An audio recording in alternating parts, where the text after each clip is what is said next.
अस्सलाम वालेकुम नाजरीन, आप देख रहे हैं RMT टीवी। देखें बेटा, आपके पास पंजाब बोर्ड के जो स्टूडेंट्स हैं वो बहुत ज्यादा परेशान थे कि सर आगे जो ग्रेडिंग सिस्टम होने जा रहा है तो इससे मुतल्लिक मुझे बताएं।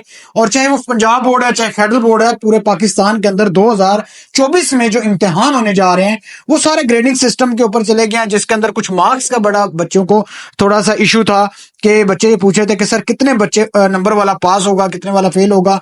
पहले हम 27 वाला पास होता था, 28 वाला, 32 वाला, कुछ इस तरीके से। बट एक चीज ध्यान में रखिएगा, पंजाब बोर्ड में पाकिस्तान पासिंग मार्क्स 33% से बढ़ाकर 40% कर दिए गए हैं, जो कि 2024 में होने वाले इम्तिहान में लागू होंगे।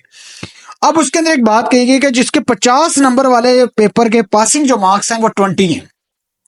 50 नंबर जिस बच्चे के आएंगे बेटा, उसके 50 नंबर वाला जो पेपर है उसमें 20 नंबर आपके पासिंग मार्क्स हैं। और अगर आपका 60 नंबर का पेपर है तो उसमें 24 वाला पास है। अगर 75 नंबर का पेपर हो रहा है तो आपके 30 नंबर लेने लाजमी है, इससे बगैर आप फेल हो जाएंगे। और अगर आपके 85 नंबर का पेपर हो रहा है तो आपको 34 मार्क्स लेने हैं, पासिंग मार्क्स, इससे बगैर आपका कोई गुजारा नहीं है। और जो सबसे बड़ी बात है, 100 नंबर वाले जिसके आप 33 नंबर में पास होते थे, उन्होंने बता दिया जिस सब्जेक्ट के अंदर 100 नंबर हैं उसमें 40 नंबर होंगे तब आप पास होंगे, इसके साथ वरना पास नहीं होंगे।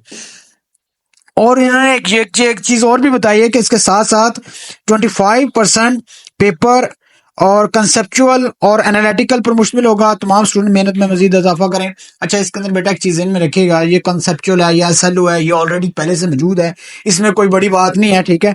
मेन चीज ये है कि आपको एक चीज का आइडिया हो चुका है कि भाई इतने नंबर लेने हैं, इतने नंबर का हमारा पेपर है, तो कम से कम इतने नंबर लेंगे तो पास होंगे।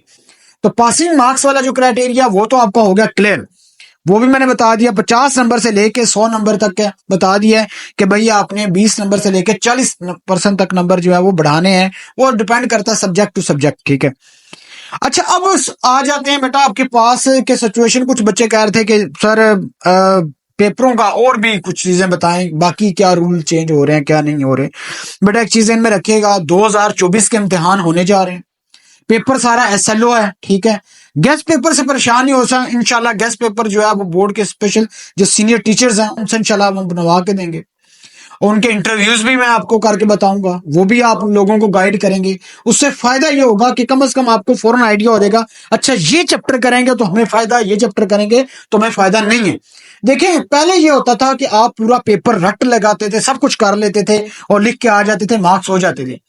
अब आपने SLO है तो SLO के अंदर आपने एक बकायदा टेक्निक के जरिए चलना है, तो उस टेक्निक को फॉलो किया तो आपके पूरे मार्क्स आएंगे। उसमें आपने देख सकते हैं सेकंड एनुअल एग्जाम भी हुआ है, उसका रिजल्ट भी आया है। जिन जिन बच्चों को मैंने बताया कि बेटा आपने ये चीज करनी है और ये चीज नहीं करनी, तो उन लोगों ने फॉलो किया, उनके माशाल्लाह अच्छे बहुत नंबर आए हैं। लेकिन उसके अलावा भी कुछ बच्चों ने ऐसा भी कहा है कि आपके पास सर सारा ठीक हो गया, लेकिन ये बोर्ड से मेरी रिक्वेस्ट है यार, दो नंबरों से आपने फेल किया है बच्चों को। एक बच्चा कहता सर एक नंबर से फेल कर रखा है। तो मेरी फेडरल बोर्ड के चेयरमैन साहब से रिक्वेस्ट है, खुदारा अपने नीचे स्टाफ से पूछें, अगर कोई बच्चा 2 नंबर से फेल हो रहा है उसको पास करें। हम जब फिजिकल मार्किंग करते थे तो मुझे याद है कि हम उसके अंदर 2 नंबर 3 नंबर दे के बच्चे को पास कर देते थे। लेकिन ये निजाम सारा खराब हो रहा है। बोर्ड को ये चाहिए खुदारा जितने 2 नंबर वाले जो स्टूडेंट्स हैं सबको पास करें, किसी को फेल मत करें। हाँ, जिससे कम मार्क्स है उसको फेल करें, बनता है जिसका करें, लेकिन यार 2 नंबरों से फेल कर दिया जाए, ये कौन सा असूल है। आपने सारे रूल भी चेंज किए हैं, सारी चीजें हुई हैं, स्टूडेंट्स जो है उसकी जो डायरेक्शन है वो आपने एकदम 180 के ऊपर चेंज कर दी है।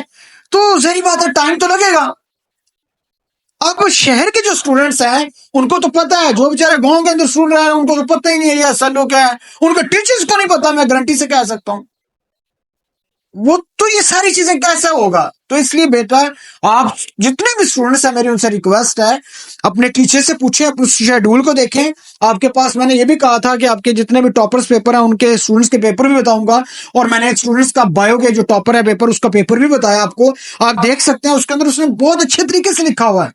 मैं तमाम बातें मिक्स करने का मकसद सिर्फ ये है कि बेटा आपको इस चीज का आइडिया हो कि भाई मैंने पास होना है, मैंने अच्छे नंबर लेने हैं, क्योंकि आप लोगों के एग्जाम आ रहे हैं।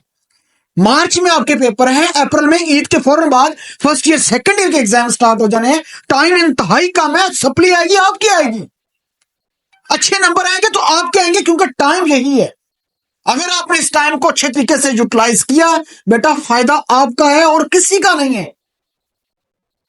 और अगर आपके कम मार्क्स आते हैं तो यहां आपको कोई फायदा नहीं डिग्री करने का, मैं आपको क्लियर कर दूं, यकीन मानेगा। HEC ने कह दिया कि अगर आपके पास 60% मार्क्स नहीं है उस यूनिवर्सिटी में भी एडमिशन नहीं मिलेगा। अब कर ले जो करना है यार। तो ये सारी चीजें तो चल रही हैं, लेकिन हमें इन चीजों को फोकस करना है, अपनी जो स्टडी की डायरेक्शन है वो बतानी है। वो मैंने आपको वे भी